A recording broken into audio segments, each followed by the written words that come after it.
they live the story again, and they can have all the symptoms and all the fear and all the terror that they felt then, and it can take them backwards. It can harm the treatment.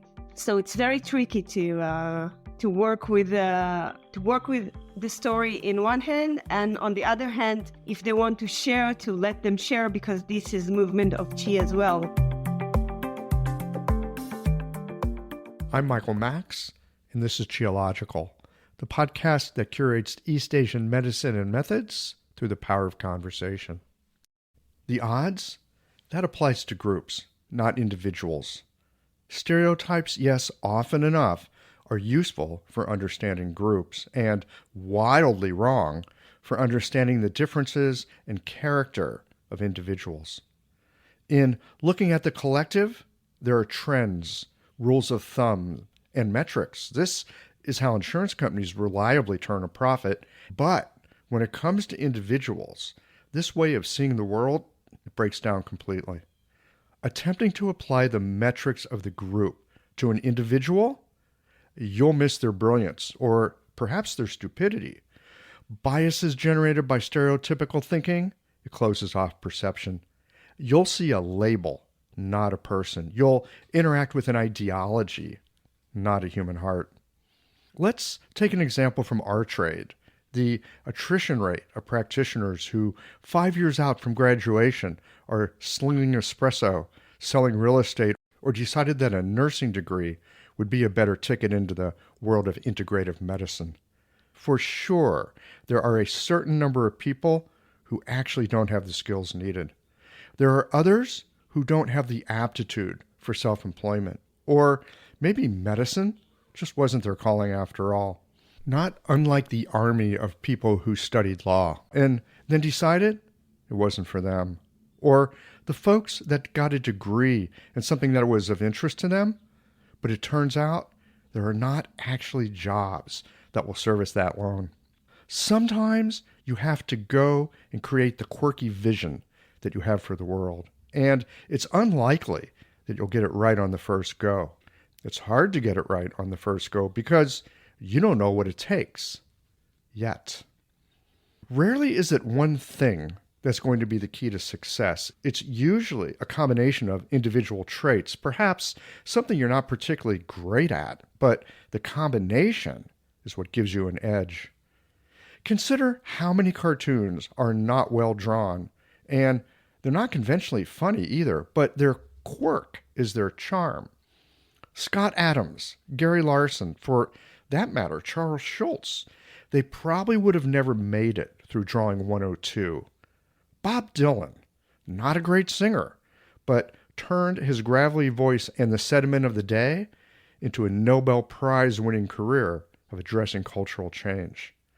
Modern influencers, many found a groove with how they don't fit.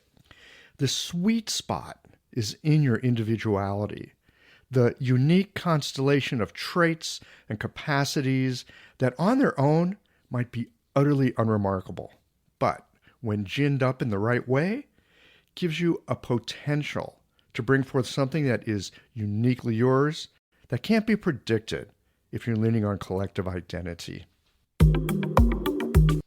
Trauma crosses all boundaries, political, religious, regardless of your belief system or opinions, beyond the stances of right or wrong.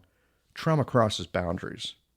You could say trauma at its core is an assault on a person's sense of sovereignty and integrity.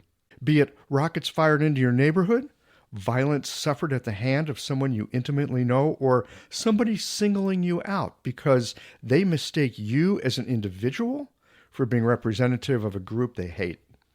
Trauma is a transgression that in particular disrupts the Shen in the Zhi in such a way that the E becomes unrooted and thought reorganizes in ways that may not be so helpful for us or those around us. In this conversation with Keren Assouline and Guy Sedan, we hear from two acupuncturists living in a war zone.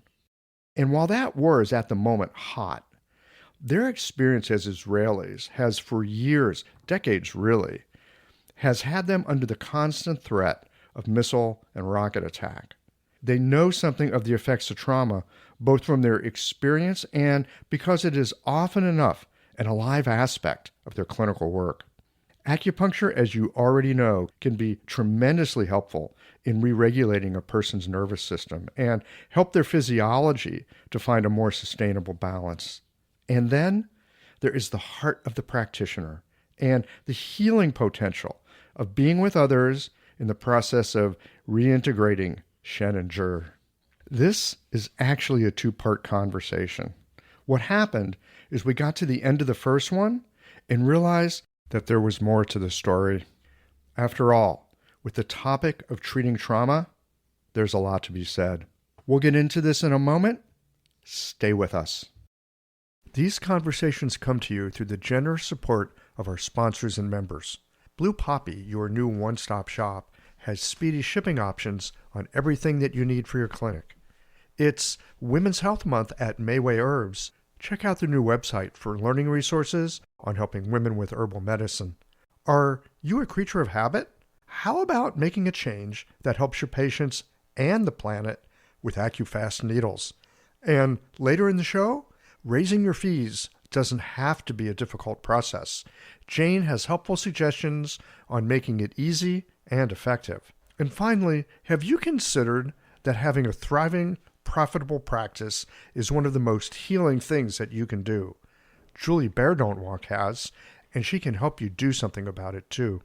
Do be sure to visit the sponsors page on the Qiological website to take advantage of all the special offers our terrific sponsors have for listeners of the podcast.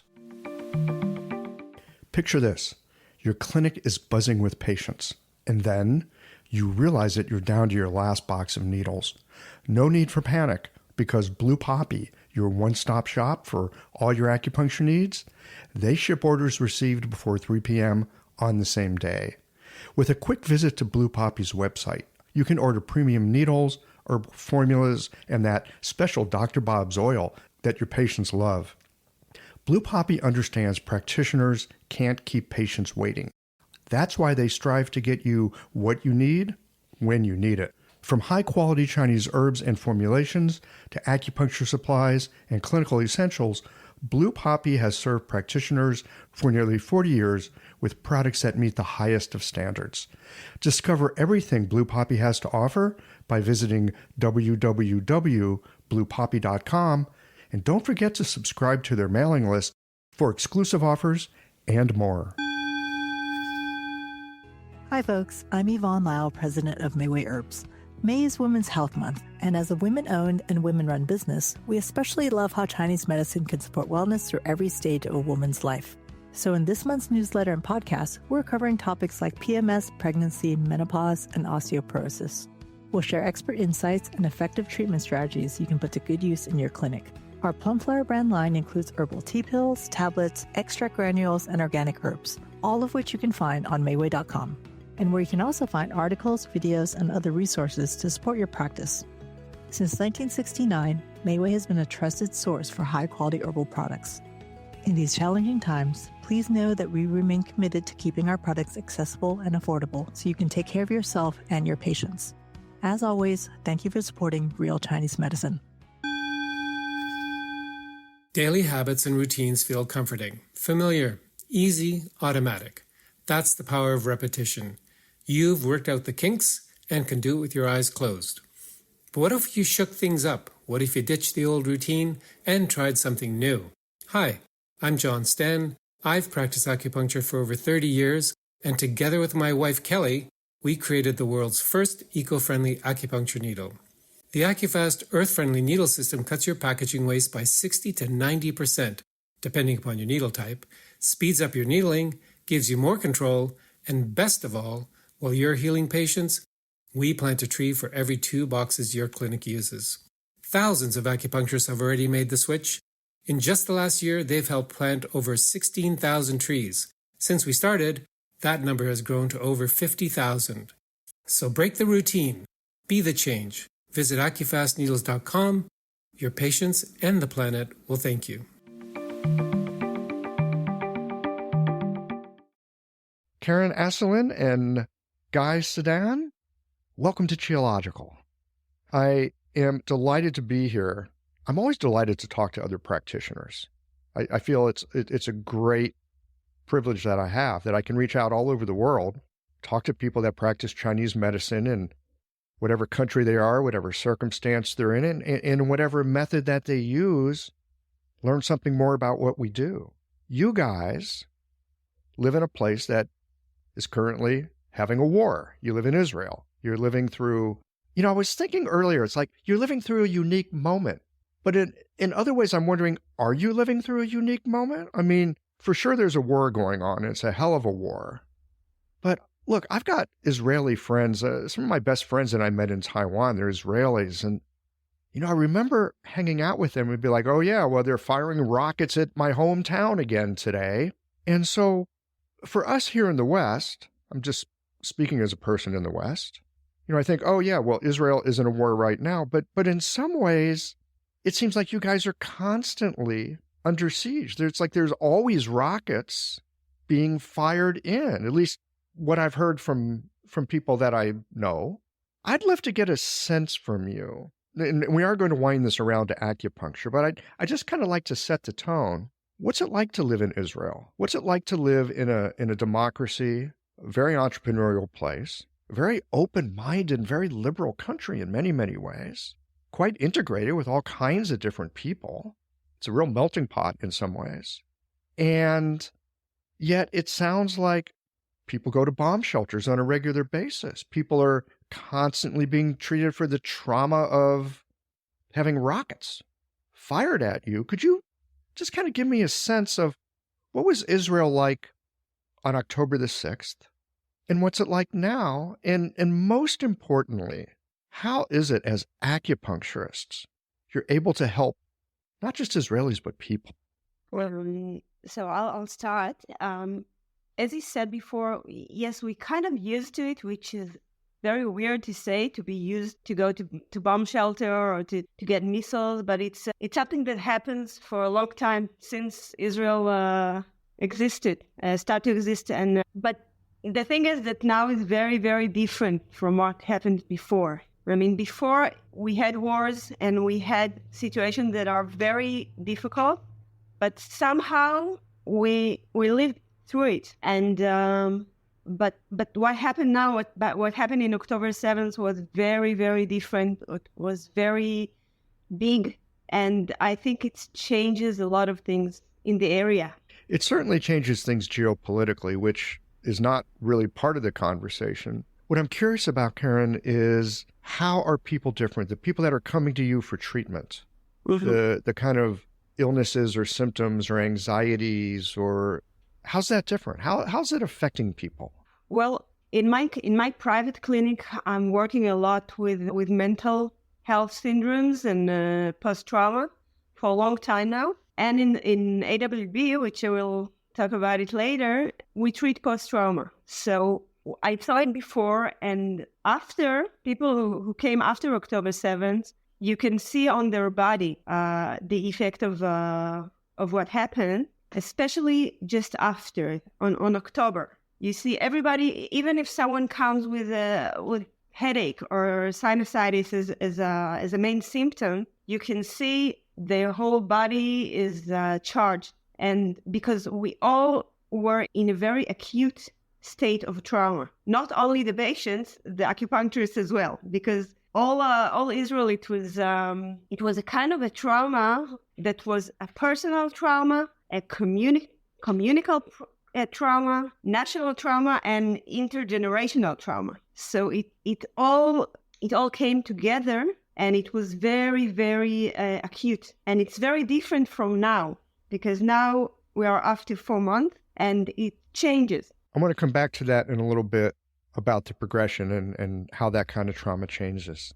Guy, I'd like to hear from you. Yeah, well, I live in Jerusalem, and relatively to other places in Israel, Jerusalem right now, these days, is rather quiet and peaceful. It's far away from where the war goes, and we haven't received so many missiles. But when I started practicing Chinese medicine, that was around 2005, we were just after constant terror attacks where where buses were exploded with people on it. So the sense of emergency and a sense of fear is always there. And I think the difference in the situation right now is a lot of Israelis felt for the first time that it's not so self-evident to live in this country and be sure that tomorrow this country will be here again. I mean, to wake up and know that tomorrow is going to be a normal day. And I even will say that for me, it's still not evident. I mean, we're still not over this episode. I mean, I was joking to myself, like, I'm not sure that when we scheduled the appointment on this date, that we are not going to start a war with Lebanon.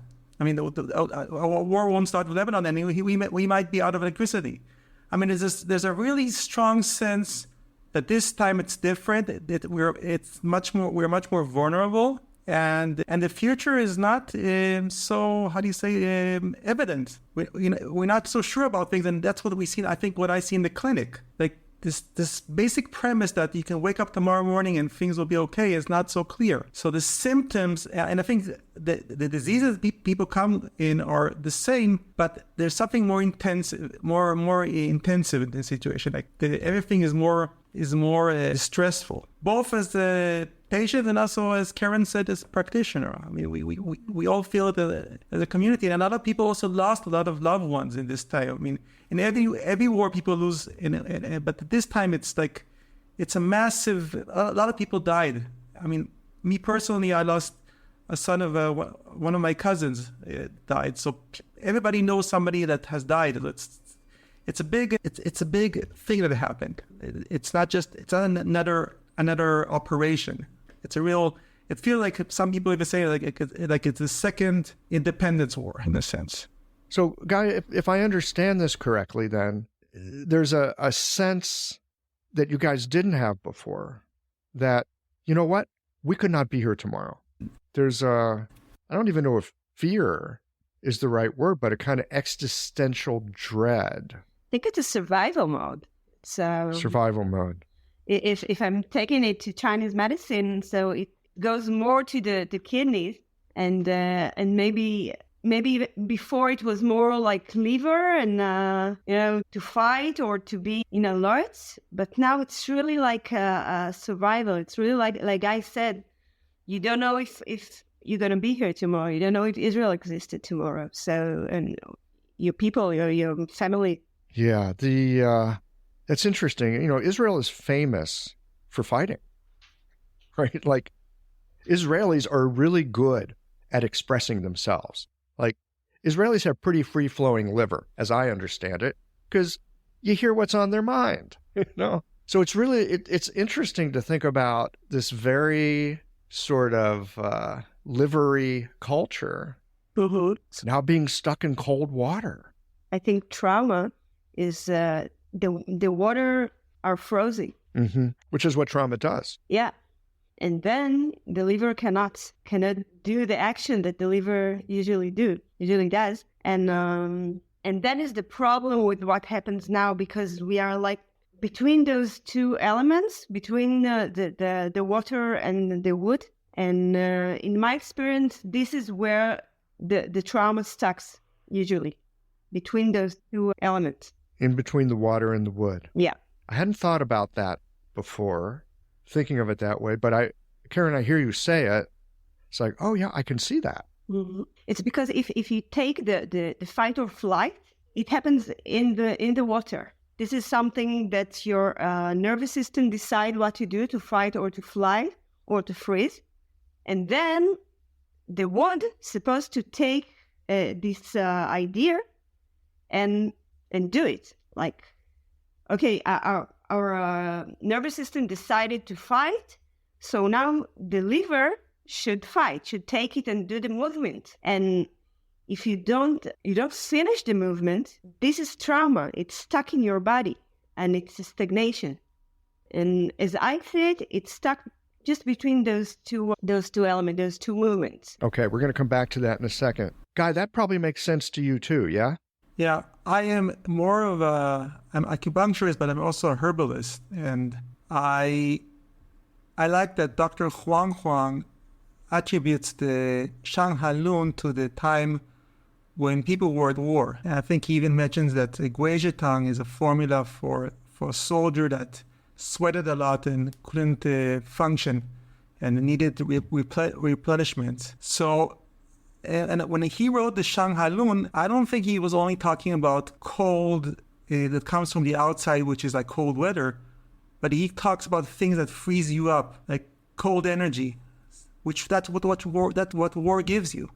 It freezes you up. It puts cold in your system, which causes, as Keren says, stagnation. Yes, well, we think about the kidney water. The kidney water is cold, right? We think about the water element as cold. I hadn't thought about it that way, Guy, that instead of a cold pathogen from the outside, you can have a situation like warfare.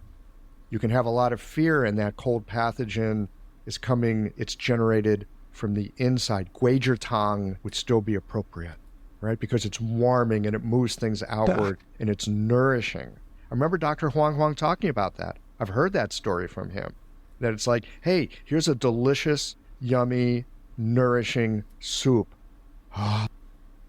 Right? Yeah. Definitely. So cold water.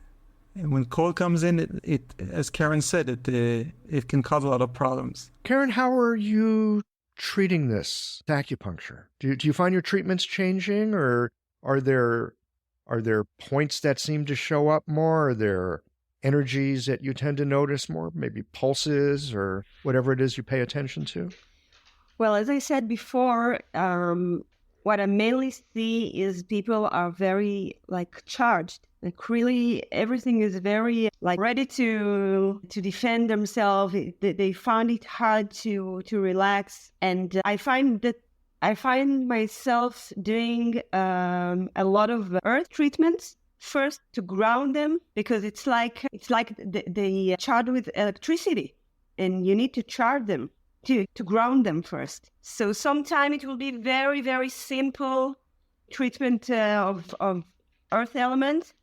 Sometimes just to put my hand on their belly or underneath their kidneys to let their the kidney and just relaxing my hand, the adrenal gland. So sometimes you just need to help them to ground and then regulate. I mean, before you start with all the differential diagnosis, you need to regulate the nervous system, because this is something that the nervous system knows what to do. I mean, they know how to take us from the event, the trauma, to do the fight or flight, and then back to the fire, to communicate again, and then to understand that we're in the safe place, and to do all the circle, and then let go in a healthy situation.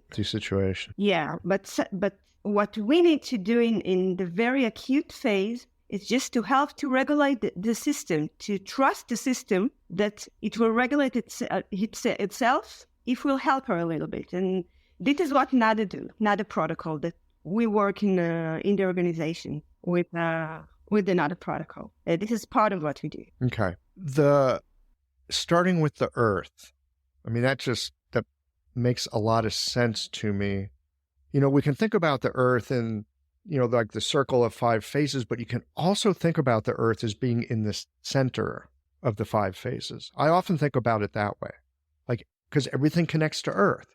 And what a wonderful way to help to begin to bring people back to themselves, but by going to the center.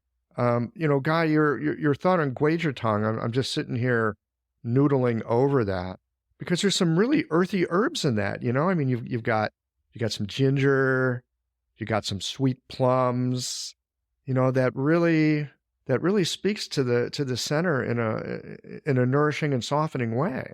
And Dazal calms the mind. I mean, I think it's not only Guizhitang. I mean, it's all the formulas there. I mean, even a formula like Zhenwu Tang, which has the word true warrior, I think. It talks about warriors. And I would like to add another point about treatments. Me personally, I really treat what I see, so I don't think I have anything. And I also treat less acute situations. I think Keren treated more on acute situations than me. But what I think what we have to offer as acupuncturists and as herbalists is mainly being there, being maybe the only person that right now sees the entire person with all their fears and anxiety and patterns and helps to reintegrate the person. Nobody else does it. So physiotherapists, chiropractors, body workers, psychotherapists, what do we have? I'm not trying to say acupuncturists are the greatest in the world, but what is it that you see about our medicine that allows for this sort of multifaceted re-regulation of the system? I'll give you an example.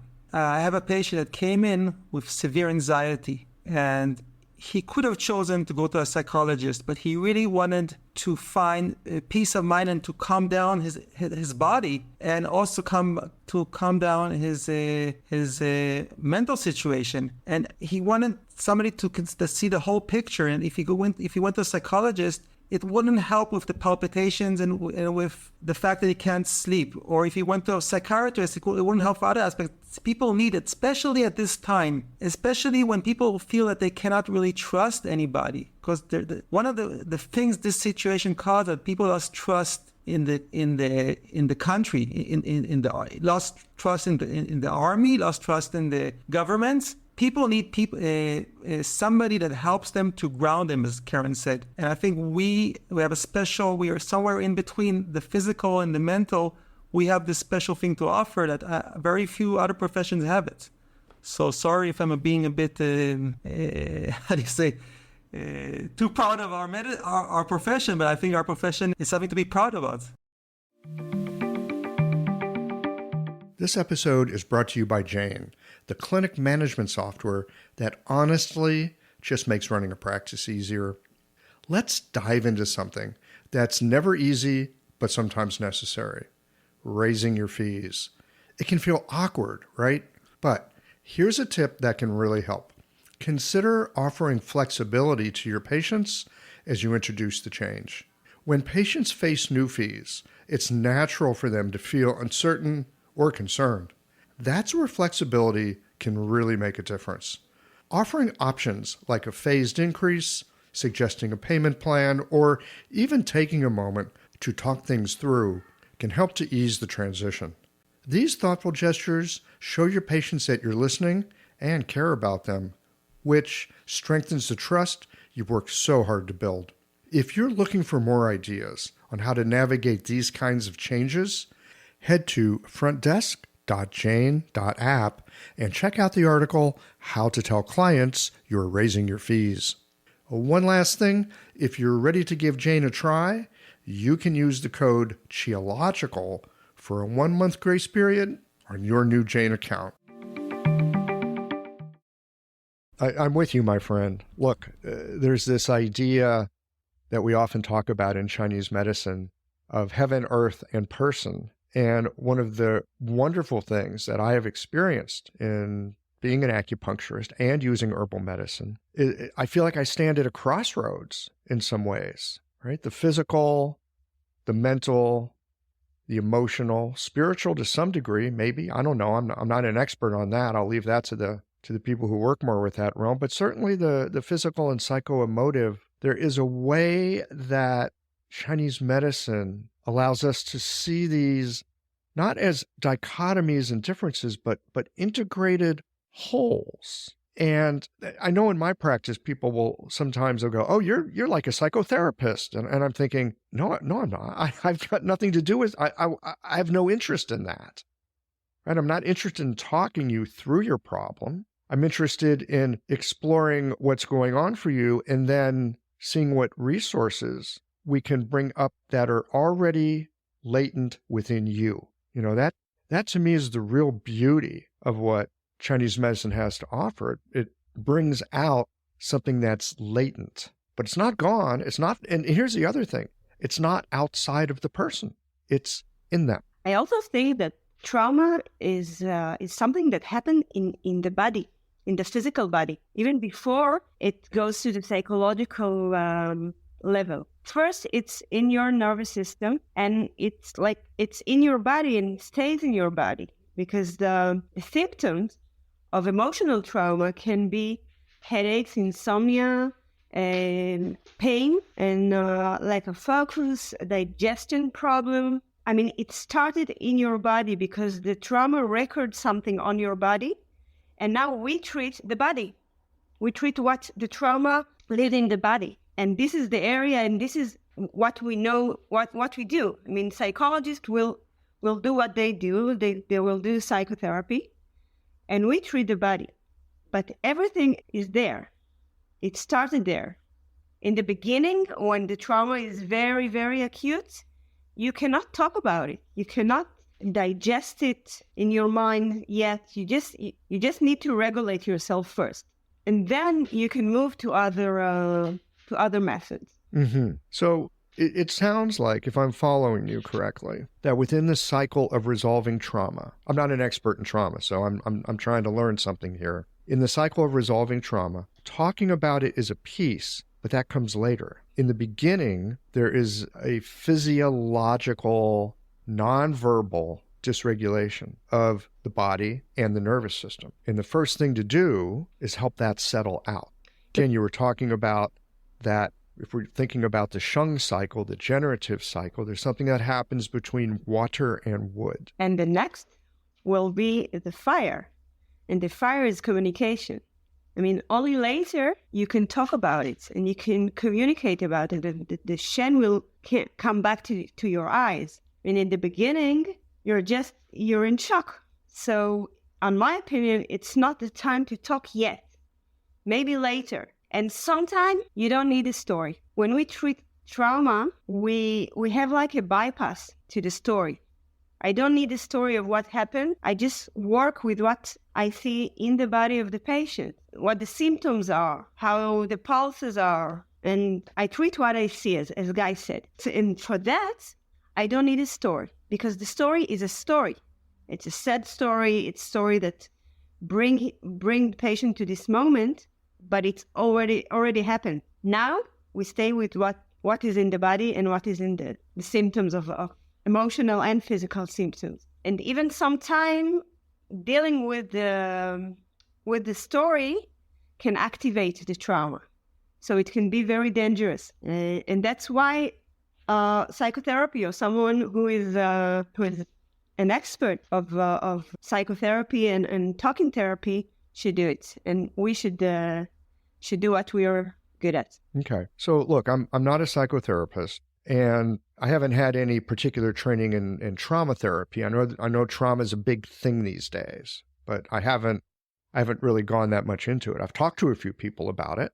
One of the things that I don't understand, and maybe you can help me with this, is this piece about story. I mean, stories are powerful, right? And it seems to me, and this is from my clinical experience, I talk to people who have had, I'm just going to call it loosely, trauma. They come in because they've had, like air quotes, trauma. And they'll say that, like, well, I've got PTSD or I've got trauma. And they say that expecting that I understand what that means. I have no idea what that means. I might see something in their tongue or pulse or presentation or the way their body is tight or loose. I may look at their sleep or their digestion. But like understanding what trauma is, I find that really curious. And I find it especially curious that it seems often enough people really want to hang on to that trauma as a kind of, how do I say this? Like an important foundational piece of identity. Well, I've got this trauma, and I keep wondering to myself, again, I don't feel like I'm very skilled here, but I wonder to myself, well, who would you be without that? But I don't know how to ask that question without sounding like I'm dismissing them. Does that make sense? Do you follow what I'm getting at here? Yes, I understand what you're saying. I think that the identity is something that it's not only trauma.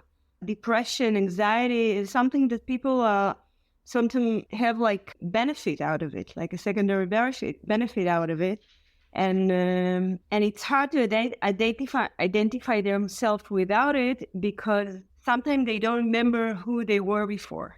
And but the thing is that they are very alone with the trauma. Even if they are talking about it, they are very alone inside.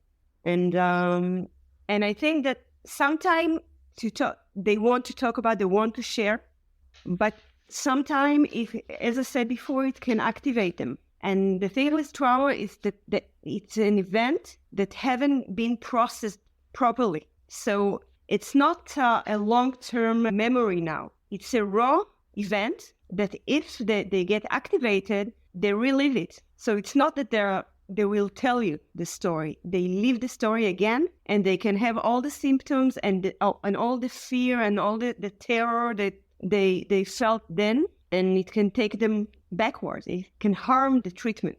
So it's very tricky to work with the story in one hand, and on the other hand, if they want to share, to let them share, because this is movement of Qi as well, to speak and to share what you have to say. Keren, you said something that really kind of went through me. It's still reverberating. You said they don't remember who they were before. That's powerful. Yeah, it's like an earthquake. So some of it is a matter of remembering is it who we were or who we are? I guess it's both. I wonder if we can allow ourselves and our patients to be more fluid. I mean, maybe we cannot be who we were because it changes things. People change, and we don't have to be so fixated about who we need to be right now. I mean, the whole essence of Chinese medicine is to be with the flow, right? So we don't have to grasp who we were before the 7th of October. We're different right now. Of course, we want to heal and not to stay with the trauma, but it can also be a point where we can grow. Yeah, your point, Guy, about we can't be who we were before. There's also that. I love it. There's this phenomenal juxtaposition here. People don't remember who they were. At the same time, you can't be who you were before. Both of these things are true. And I remember having a conversation with Sabina Wilms about two different kinds of change. You've got bien change. Actually, in Chinese, the way you say change is bien hua. It's two characters, bien hua. It just means change. But classically, bien meant a progressive, sort of evolutionary, step-by-step change. It wasn't discontinuous. It's just like slow change over time. Hua change, something changes dramatically and it can't go back. So I'm thinking back to the earlier part of the conversation. We were talking about Israel's situation. You got rockets coming in. All right, that's a bien change. We got rockets again. Okay, down in the bomb shelter. October the 7th was a Hua type change. That's so on like a national and really world level, there's been that kind of Hua type change. Maybe you remember who you were. Maybe you don't. Can't be who you were in the past because it's different now. Yeah. I like to share a personal story about this. Is that when the war started, and there was sincere fear that we will also have not only a war with Gaza, but an entire Middle East war. As I said, I have relatives from the United States, and they call me and says, Guy, why don't you come over to the United States? We have a house for you. And for a second, I have kids. I say, well, why not? Maybe it's a wise thing to do. But after like a few days of thinking about it, I say, I can't leave. I mean, and this is, I think, for me, is a Hua change. It's like I'm part of this country, and especially as a Chinese medicine practitioner, I feel I'm part of this country. This is my purpose in life, to be here for my community. And if I go out somewhere else, I'm not Guy anymore. I'm somebody else. So it's something that I really wasn't. I mean, you always think of yourself as a practitioner, but I thought to myself, no, I'm an Israeli practitioner. I'm here to serve my community. If I just think about myself, it's not part of me. So this is what I think Chinese medicine gave me, an opportunity to understand who I am in my society, especially treating patients who went through the trauma. I mean, I had a chance to treat people who were from the villages around Gaza, and for more than I helped them, they helped me, because they helped me be part of this community and to really feel that I am part of something. And this could only be done for me. It can be done from using Chinese medicine. Well, you're fortunate that you've got the tools of Chinese medicine, not only to engage and be helpful to the people in your community, but also to help you find your way in this moment. This is a really powerful thing, Guy, about recognizing that your purpose is to be where you are and to do what you can with the community in which you find yourself. This is a long tradition, maybe in all medicines, I don't know, but we certainly see it in Chinese medicine.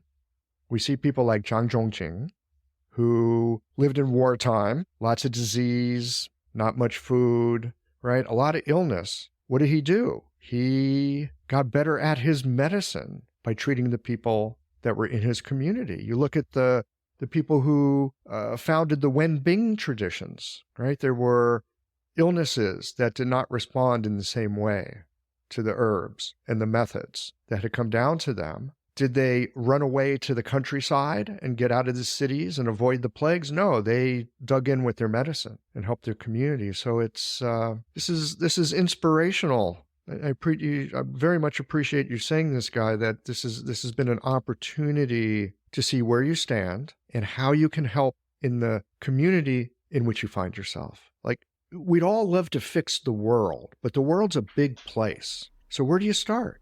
You start with where you are. I think in a way it's like herbs or nutrition. When you better take herbs that grow in your environment, in your geographical area. It will be the most suitable to you.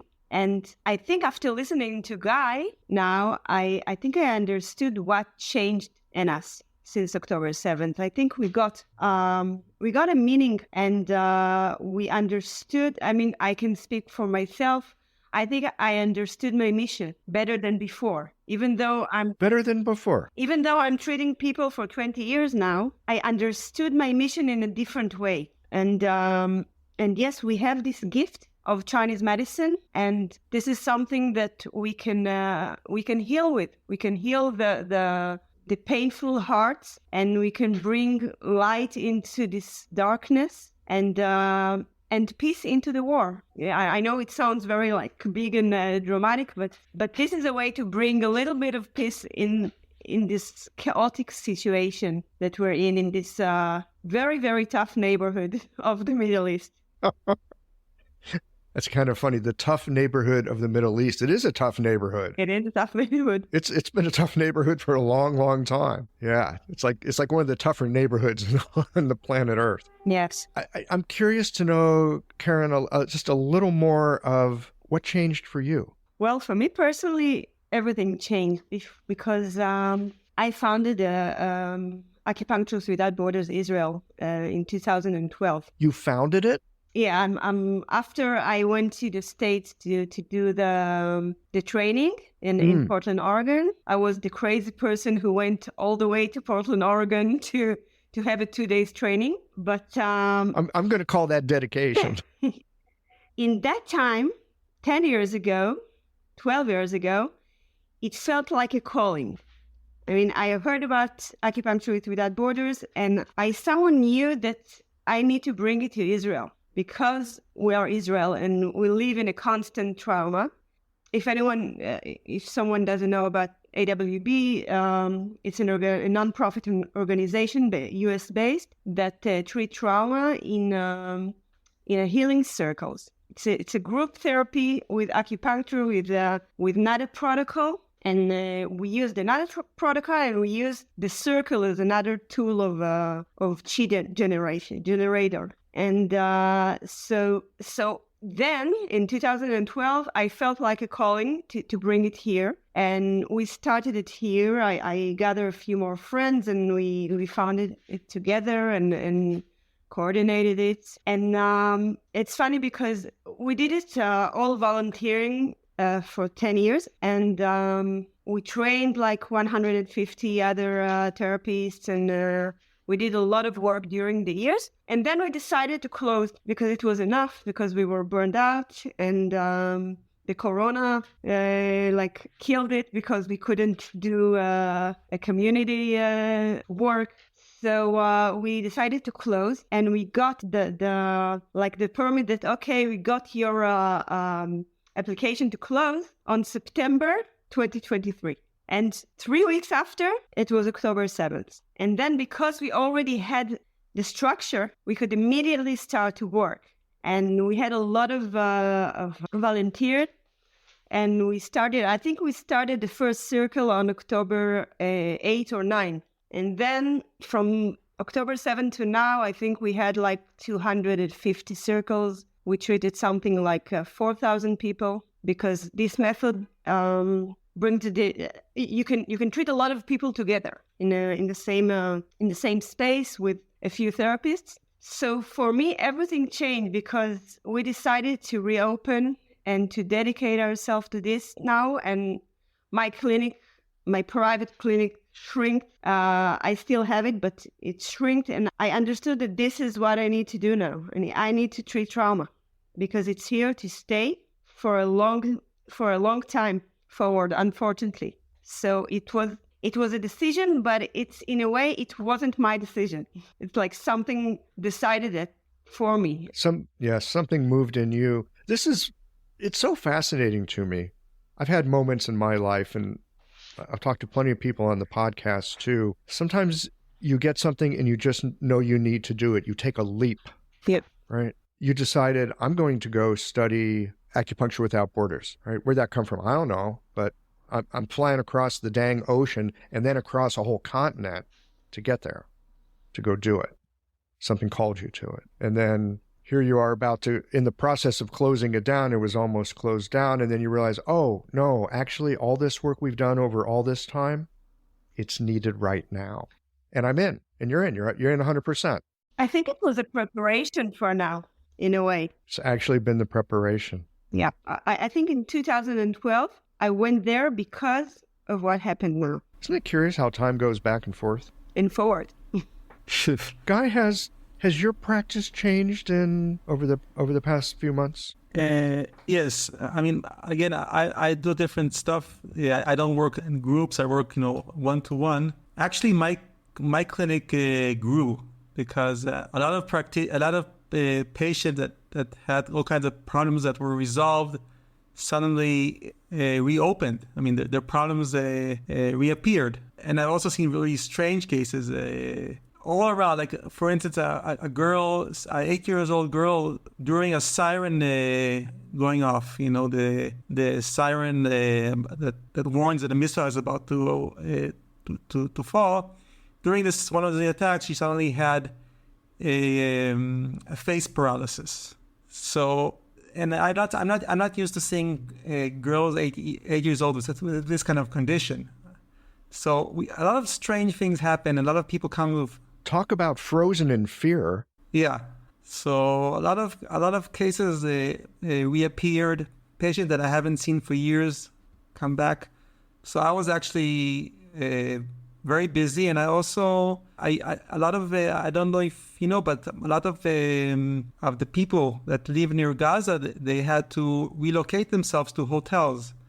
So some of them came near to Jerusalem, and I went with other practitioners to treat them. So there was a lot on our hands in the last few months, both in our private clinic and also treating people in other settings. I think something else that happened is that a lot of practitioners, not only in Chinese medicine but in other fields as well, started to volunteer in the beginning, and volunteer and work with a lot of various population that needed help. Everybody needed help, and I think for them it was again their gift and the way to help, and then their mission, but also their medicine, because it helped them to get out of their frozen situation by being in a doing mode. It's their way to move the stagnation, to move the chi,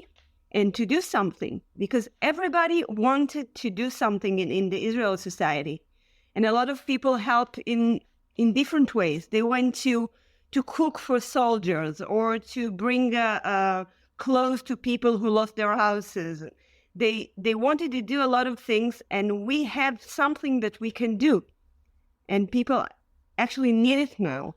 So it was the mission and it was the medicine for the therapist as well. It was the mission and the medicine for the therapist. I'm really glad you bring this up. I have heard, and I think it's true, that if you're depressed, that one of the best things that you can do for your depression is to go out and try to be helpful to somebody. If you just stay at home and think about how awful your life is, it's very hard to get better.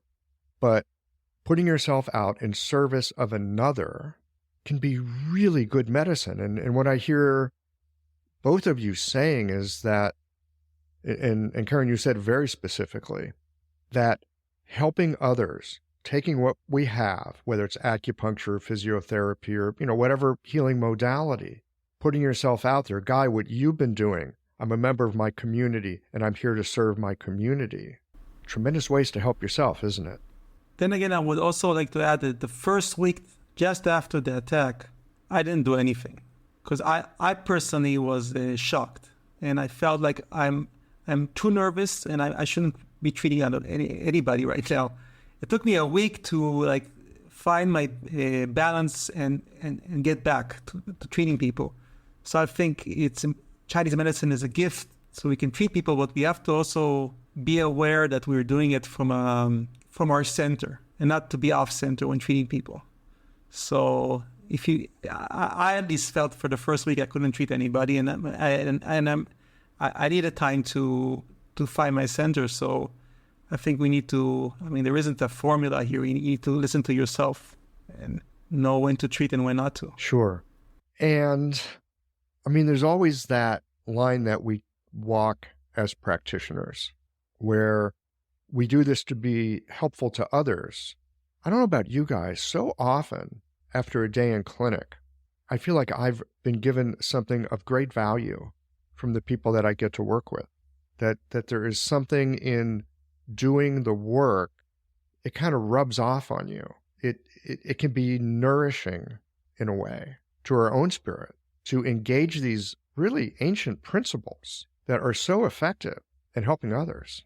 Keren, you talked about the Acupuncturist Without Borders using the NADA protocol, and then you called it the circle.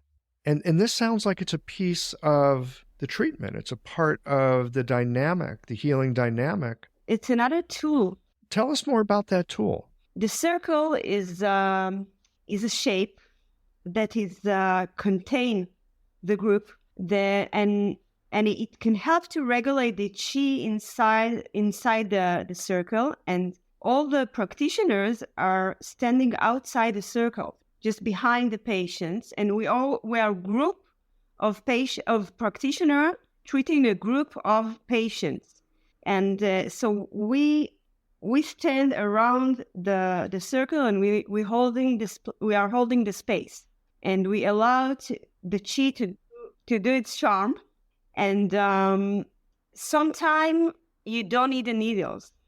Some patients don't want the needles; they're afraid, or they feel that it's too much for them today, so they don't need to have the needles. They can just sit in the circle, and it is very strong. I remember that I experienced it in the training in the States, and I closed my eyes and I had the needles in my ears, and I felt the energy of the acupuncturist behind me, and it was so strong.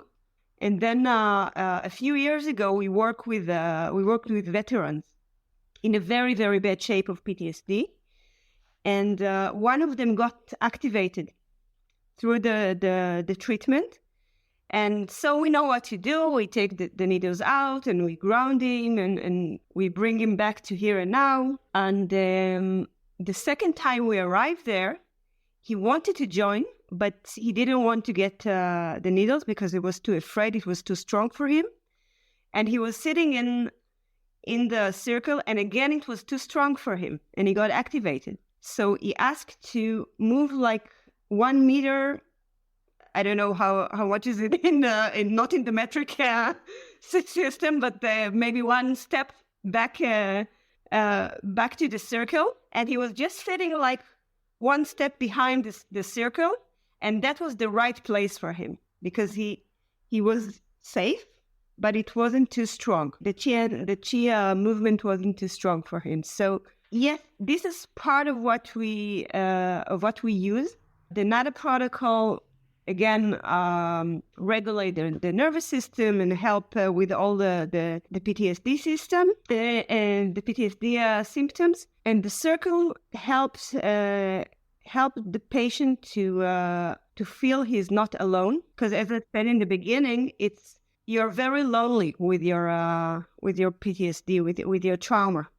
And when you sit together, it's like you take your bag, your emotional baggage, and you put it in the middle of the circle, and all the group together is holding the whole group's bags. So and the therapist as well, because they are part of the circle. So it's very energetical way of healing. We use a lot of healing qigong when we're holding the space. Having a thriving, profitable practice is one of the most healing things you can do as a healthcare practitioner. Because a robust business is the ultimate expression of vital qi, and that's the heart of our medicine. I'm Julie Bairdontlock, and I help practitioners grow nourishing, profitable, authentic businesses that embody the generative cycle of Chinese medicine. This isn't about all yang all the time. It's about expanding your own internal capacity, growing collaborative relationships with your patients for ethical patient retention, and marketing as an extension of this medicine, not a necessary evil. You already know that everything is connected in your patients' lives and bodies. The same is true for your business. When we align your systems, your schedule, your pricing, and your offerings with you, we create flow, which means more spaciousness, more impact, and more joy. When you are in the flow, fully resourced in terms of chi, time, and money, your business becomes a source of healing, not just for your patients, but for you. Let's grow something rooted, radiant, and real. Visit lifeflowconsulting.com to learn more. I hadn't really thought about the lonely piece. Again, I remember you mentioning it, and it made sense at the moment. Oh, yeah, that lonely piece. But coming back and hearing the power of people together, not the power of not feeling lonely, of being able to be present with others, not lonely and not overamped. Yeah. Sounds pretty wonderful. In Israel now, we have a lot of healing spaces for the Nova Music Festival survivors, for example. They have a lot of spaces that they are coming just to be together.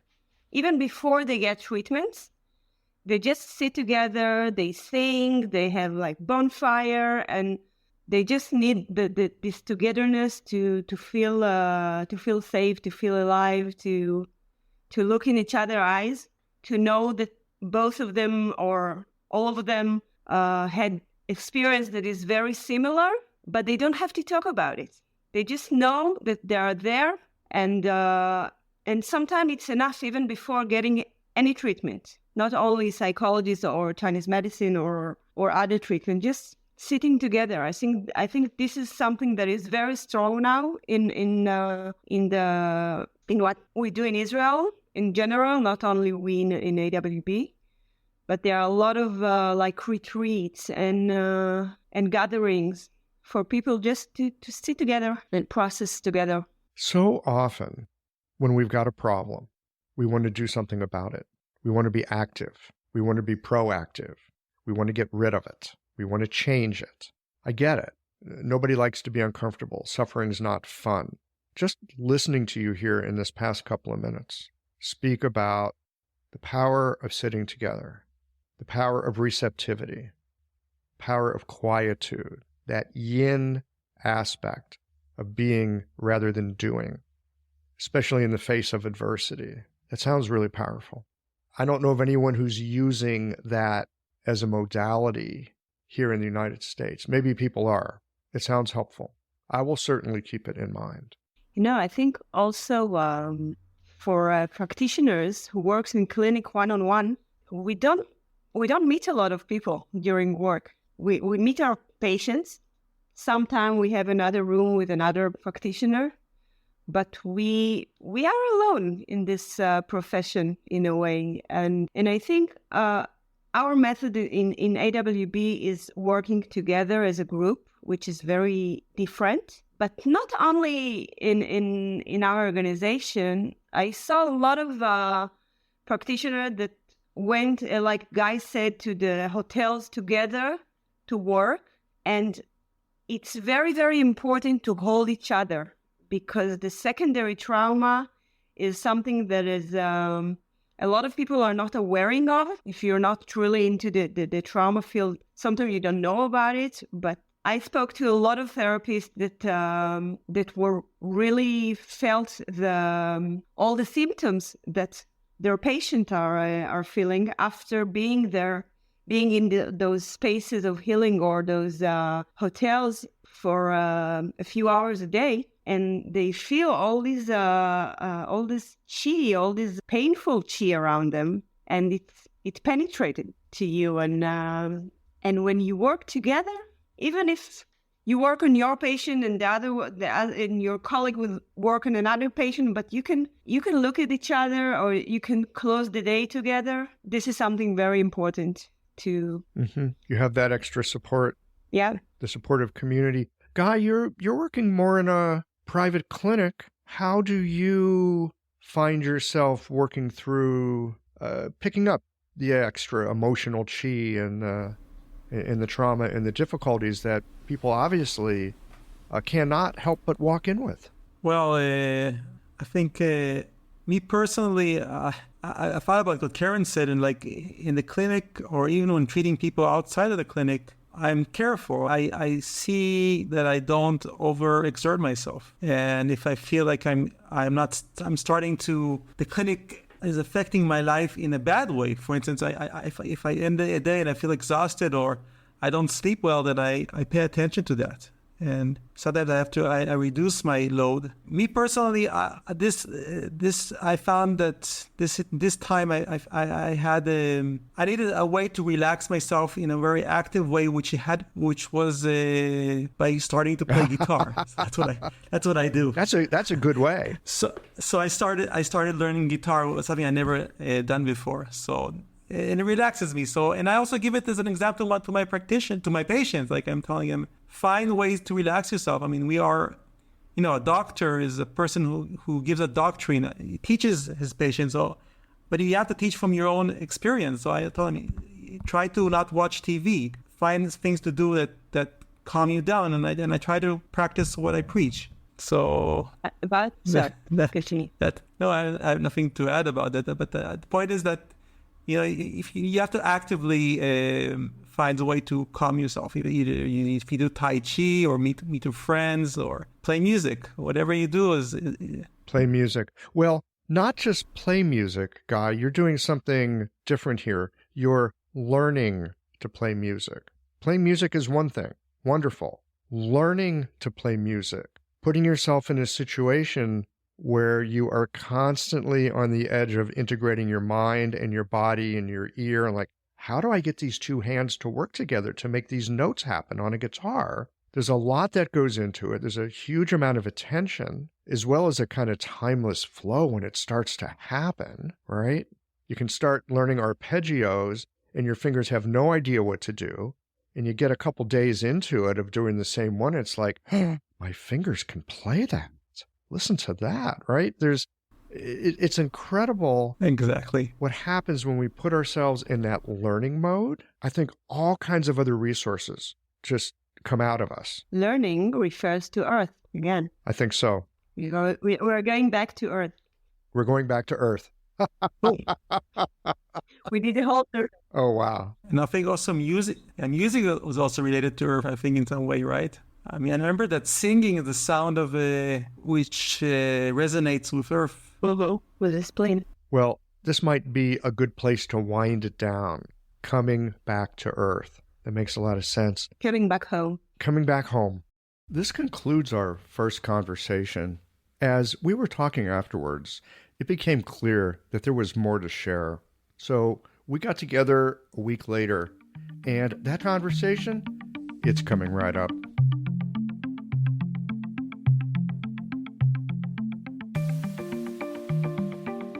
So this is a week after our first conversation. These are going to be released at the same time because, in a way, they're part of the same conversation. As we were ending last time, we'd hit the stop tape button. We're just chatting a bit after having had our conversation. And then there was some other talk about, I think there might be some more things worth listening to. So we're back a week later. We're rolling some tape. We're going to see where this goes. We're not even sure, other than, you know how it is? Sometimes you feel like there's a story that is waiting and it wants to be told. Here we are. So, Keren, let's jump in with what you were telling us off tape last time that we're putting onto tape today. I think that the thing is that it is more complicated than it's not just treating people in our people in a trauma situation, in a war situation. The population here is very complicated. We have Israeli Arabs, we have Palestinians, and we treat everybody. We, as the organization, we treat Israeli soldiers and we treat Palestinian women in the villages. And it's something that for some people they will not like one of the stories. But the thing is that we are treating people, and we cannot be in the politics, because this is not what we do. We are not politicians, and we are not coming to solve any conflict. We have needles, we have good hearts, and we can be there for them. And aside of this, we have Israeli Arabs who are part of the Israeli society. I think the identity of a person as an acupuncturist and as a Jewish, Arab, or Palestinian in all this thing is very mixed. As I listen to you talk here, I realized something that I hadn't really thought about before. Here in the United States, where I live, we often refer to the United States as a melting pot. Lots of different people from lots of different places. We come here, we find ways of blending our cultures and heritages and religions and everything else together in some way. I mean, there are problems. There's always problems where there's people. Just look in any family, you'll see problems. But this idea of a cultural melting pot, we're kind of famous for it in the United States. Proud of it too, really.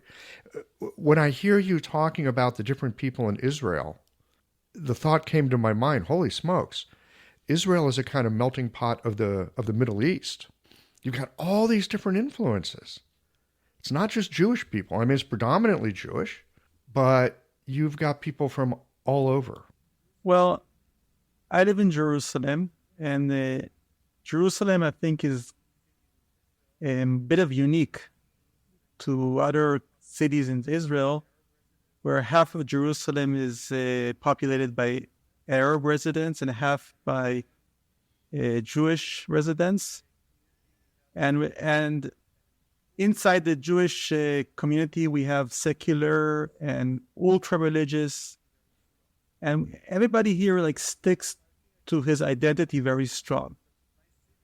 So I think this is a land of identities, but in my city, you really, as a clinician, I see different kinds of people from different identities.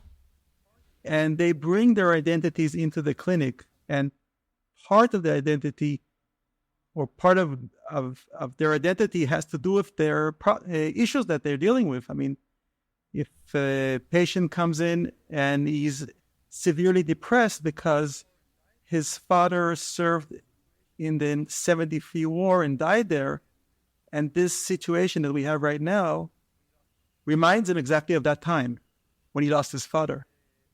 So living in Jerusalem and treating in Jerusalem is very much intricate to working in the clinic. It's very much related to it. And I just thought of saying that actually, when I just started, after I finished the acupuncture school, and I was actually looking for patients, and when you start, it's difficult to convince people to get treated.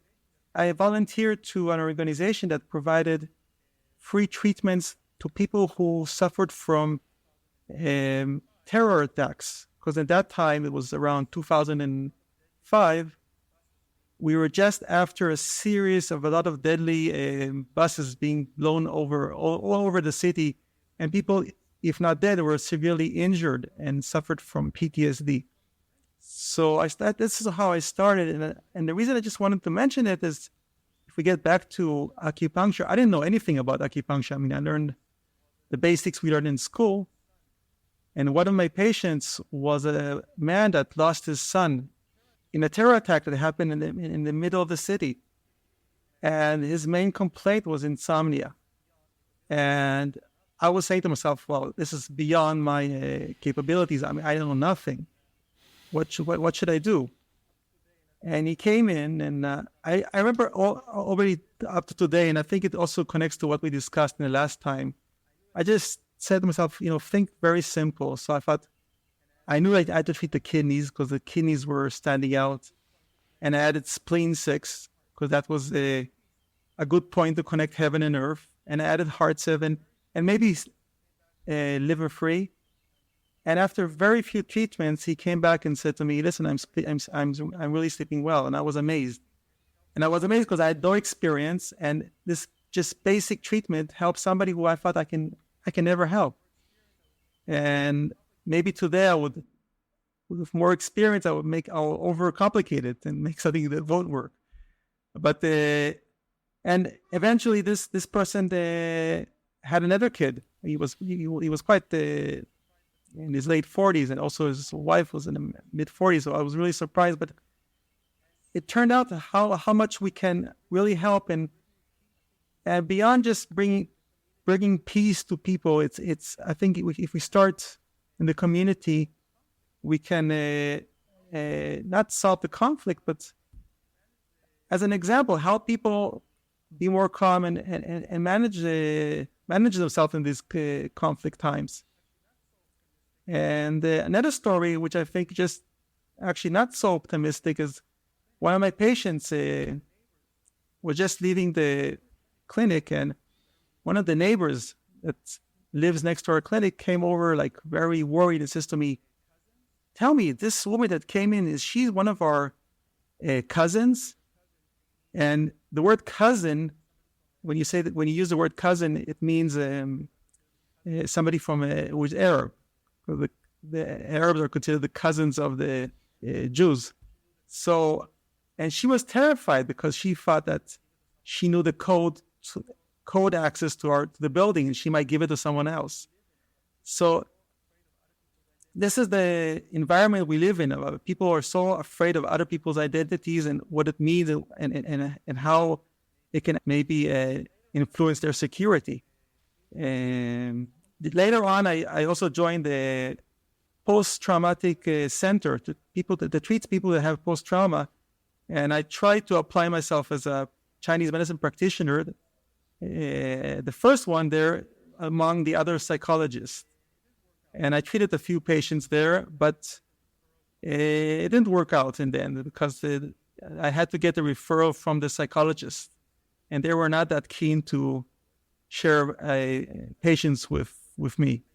But the few patients I did work out, I found out that the Chinese medicine can be very helpful for treating post-trauma.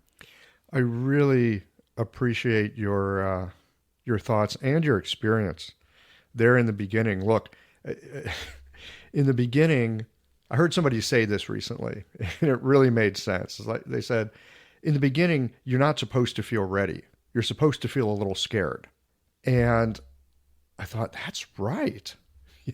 I mean, first, when you're starting out in anything, I think that's really true. But especially in medicine, because, it's our job to be helpful. And so here you were at the beginning of your career, trying to get it off the ground, taking some simple principles, not overthinking it, just taking the simple principles and watching how it works. This to me is one of the most amazing things about practicing acupuncture, that we can take some, I am going to call it simple. I'm going to say fundamental. We can take some fundamental, doesn't mean I'm a fundamentalist. Maybe I am a Chinese medicine fundamentalist. It could be. Anyway, all jokes aside, we can take these basic principles and we can watch and we can see what happens. We can try things. We'll get responses from our patients. If we're seeing something clearly, we'll get a very clear response. It's amazing how the medicine will teach itself to us. And we don't have to be an expert. In some ways, we just have to be an attentive beginner. That patient, by the way, I remember till this day, he was very eager to get the acupuncture treatment. And, we have a lot of people around us that have lost very,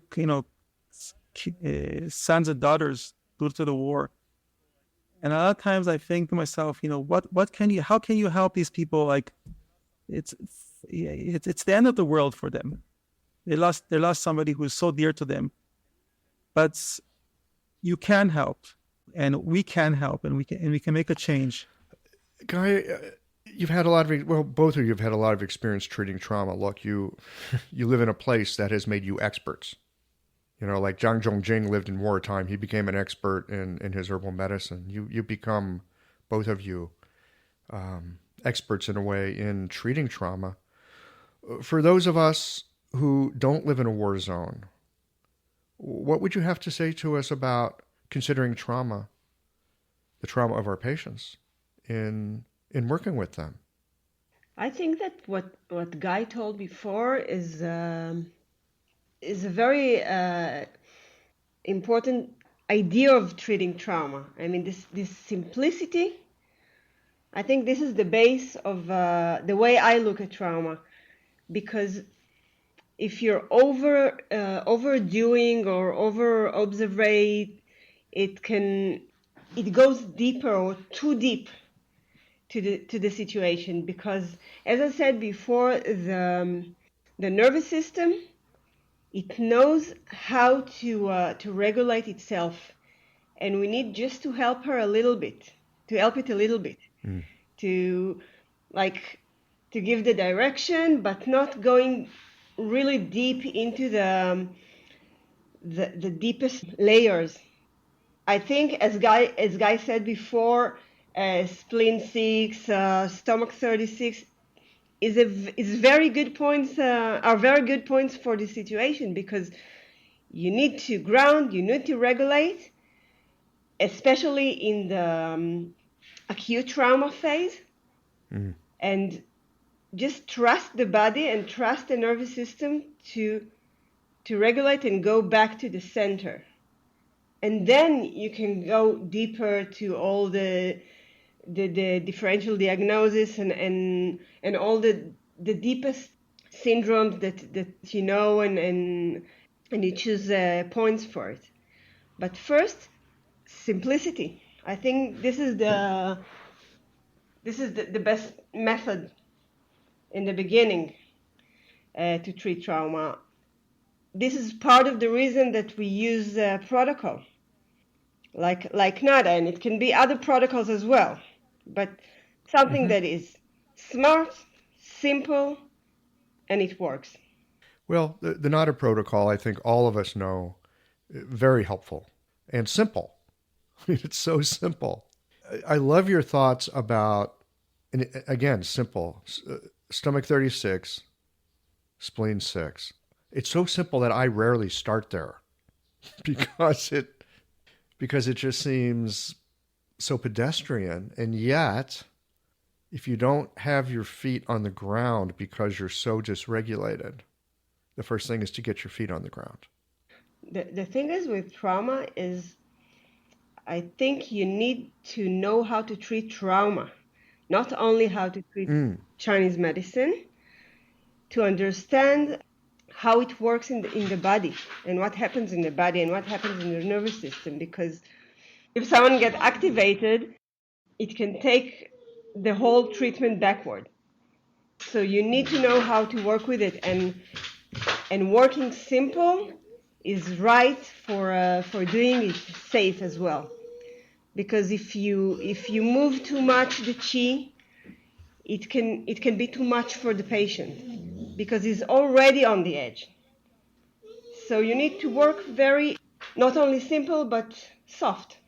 Yeah, that makes sense. I would like to add, remember also that as Chinese medicine practitioners, we have special assets. One is, I think, that we represent, in a sense, some kind of ancient Chinese tradition, which is another identity. But especially in Israel, I always think it's an advantage because for a second, I'm not really Israeli. I'm a Chinese medicine practitioner. If I'm going to represent anything but myself, I'm going to treat somebody with some idea that came from China. And I think it has an important effect because it says here that I have something new which is out of this crazy system we have here. Give it a try. And as Keren said, patients that went through severe trauma, the way I see it from a yin-yang perspective, they have received a huge amount of some kind of yang energy beyond what they can cope with. And our settings, in a sense, is mainly a yin setting. It's a setting which you can lie down, put the needles down, and you don't have to do anything. And this setting, I think, is very unique to our profession. I mean, other professions, you need to talk, you need to do something. Here, you just don't do anything. But you do nothing. You practice your yin time, or your yin chi, if you can call it. So this is, I think, even without talking about specific points, just lying down, calming down with the needles is already counterbalancing this extreme yang that you receive from trauma. That's really helpful. Again, we're back to some fundamentals, easy to grasp, makes a lot of sense. That piece, too, about people don't have to do something. You know, if you're in a therapy session and you're talking, you're very much doing something. In an acupuncture treatment, you know, we have this idea in Chinese medicine of wu wei, like not doing. But actually the phrase is wei wu wei. It's to do, not doing. It doesn't mean you're just completely passive, but there's a kind of presence in the receptivity that it really enlivens the system in a way. And again, in a very yin way, not in a yang way at all, in a very yin way. So there's that. Your comment, Guy, about being able to take on the identity. I want to come back to identity here in just a moment. But to be able to take on the identity, not of a Jewish person or a man or, you know, whatever, but, I'm taking on the identity of a Chinese medicine practitioner, taking on the identity of an acupuncturist, leaving other parts of who we think we are sort of out for a moment. I think that's so helpful. I know that over the years, it's something I've struggled with because, you know, sometimes someone will come in and they're wearing a certain hat or they're wearing a certain t-shirt with some words on it. And my thought is, how the hell did you get in here? Right? Because, look, I'm human. I got my biases. I've got my beliefs. And, you know, one of the great, great lessons for me in my practice over the years have been the people who came in wearing the hat I did not agree with, wearing the t-shirt that made me think, why are you here? Because the fact of the matter is, there's a human being with everything that brought them to this moment, and they're in my presence. And it's incumbent upon me to be as helpful as I can. Maybe their beliefs are part of the troubles that they're having. It's not my job to say I have different beliefs. It's my job to help them with the trouble they're having. They can attend to their own beliefs. And it's been it's actually been a great lesson for me over the years to be able to sit with people that I'm very, very different from. The things that they're afraid of, I'm not afraid of. The things that they want are not the things I want. And yet, we have this opportunity to come together and be with each other, and have some kind of an exchange. It is one of the great, I would say, riches I've had in my life to be able to practice the medicine like this. And maybe soften that sense of identity, who I think I am, at least in the treatment room. I would like to turn for a moment to identity, which, just saying that word is provocative.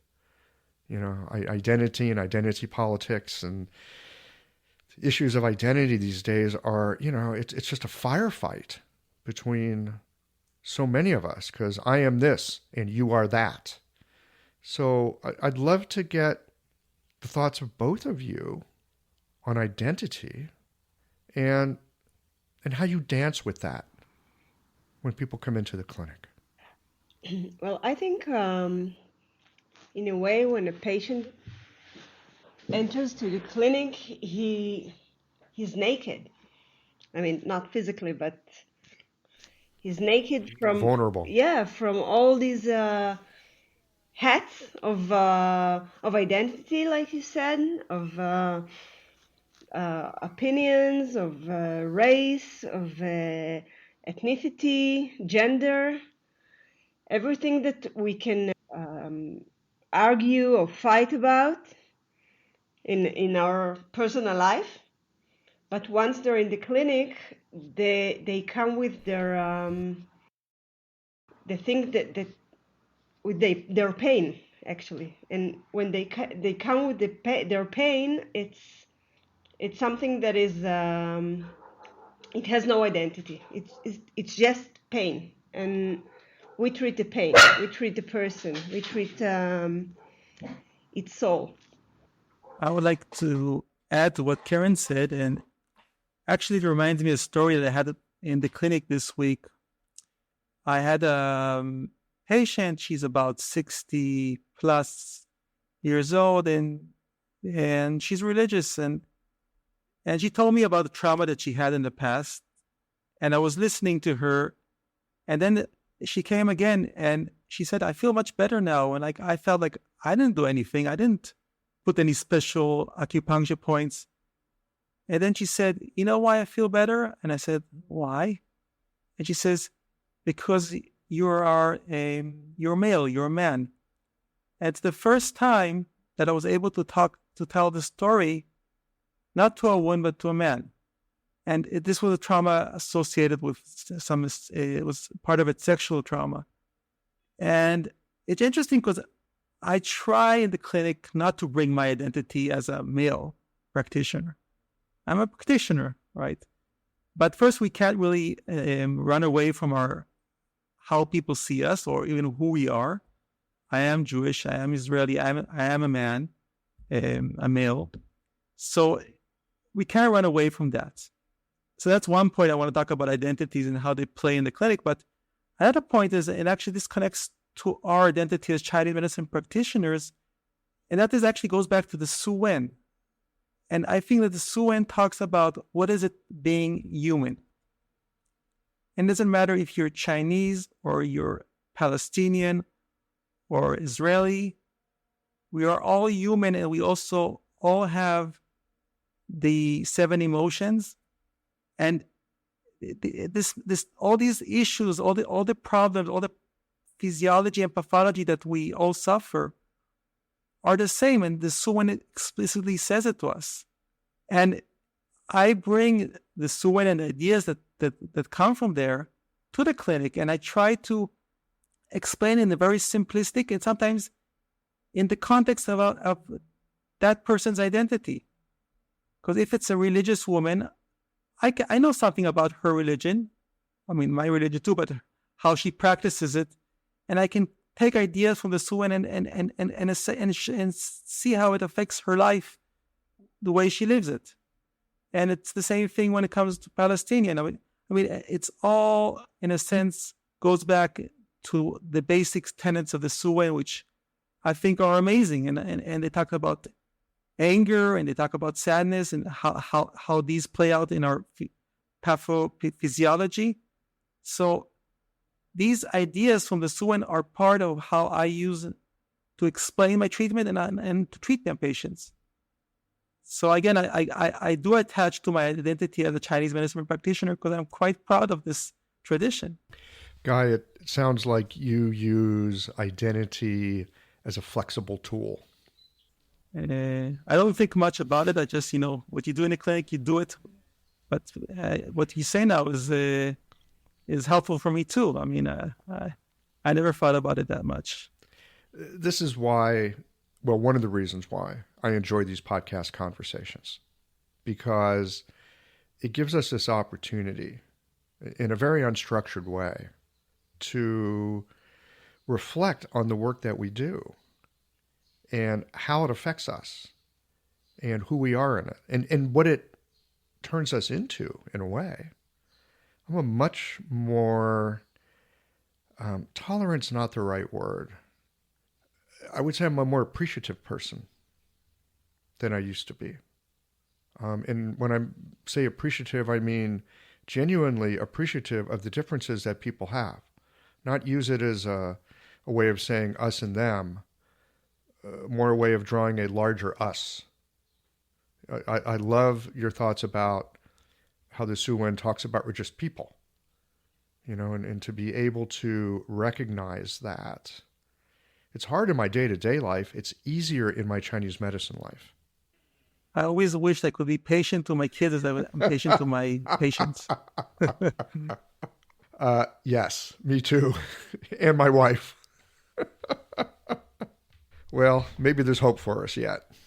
This issue of identity, it's so fraught here in the United States at this moment. So I am particularly appreciative of your thoughts on this. So thank you to both of you.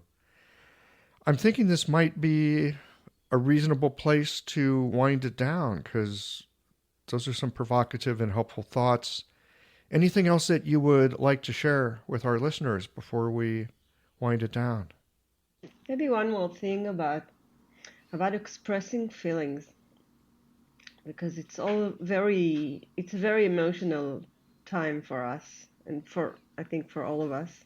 And my point of view, expressing feeling is something that is as important as good nutrition, or doing exercises, because I can tell a story about myself that in the beginning of the war, I immediately started to work and to organize the organization and to be in a doing mode. And it helped me, like I said in part one, it helped me personally to cope with the situation. But I don't think I really expressed my feelings. I mean, I didn't express the sadness or grief, which both related to the lungs. And then I got pneumonia, like a month ago when we were supposed to talk, and we moved it. I think it was part of the reason that I didn't really express it, and I see it a lot in with patients now. Now it's winter and everybody are getting sick, but they are getting sick really, really bad. I don't know if you see it too, Guy, these days, that when they have the flu, it's really like tough. And the way I see it, it's everything that like float, all the feelings are floating, and the lungs are expressing them now, because they didn't do it in the beginning, because it was too much. I think all the overdoing in the beginning, it was something that protected us. It was too much to express. But so now the body expressing it. The body is expressing it, and sometimes it's been expressed very in a very extreme way.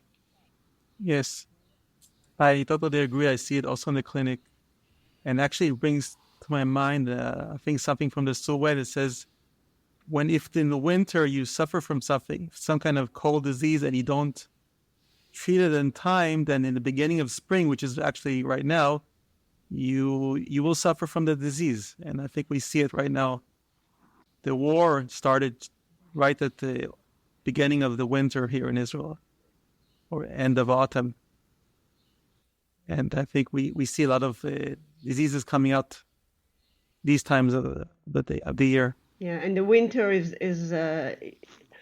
water, and water is fear, and we had a lot of fear here from everything, fear and anxiety, and it's all stored in the kidneys and then moved to the lung. It's really helpful having these perspectives to work with, because we can work with physiology, we can work with psychology, we can work with trauma in its many forms. It's not just a psychological thing. It's also a physiological thing, and it's also a process of how emotion expresses or doesn't express, or what it turns into when it doesn't express. And we have a map, and we have tools to work with it. So lucky us, we can make a difference. I thank you for your time last week. I thank you for your time today. It's been great talking with you. I've learned something about trauma. Anything else that you would like to say or share before we say goodbye for today? Well, I would like to ask from the audience that if you feel that you share our mission, our is AWB, Israel, Acupuncturists Without Borders. Our mission is to reduce trauma and to help the resilience of the Israeli society, and for this and the next generations. If you feel you share our mission, so we can really use your help with resources, with donations, so we can continue work and treat various population that needs help in Israel. And we will put the link for donations, and for you can learn more about us. And if you feel you want to support, we will be very, very grateful for that. I can put that link on the show notes page. Thank you so much. It's great work that Acupuncturists Without Borders do, not just in Israel, but all over the world. So it's a great way to help support the people that are helping to support people through difficult times. Guy, what about you? Well, I just want to thank you for letting us to share some of our experiences, and for other people listening that they found interest in what's happening in our part of the world. And we're all part of one world.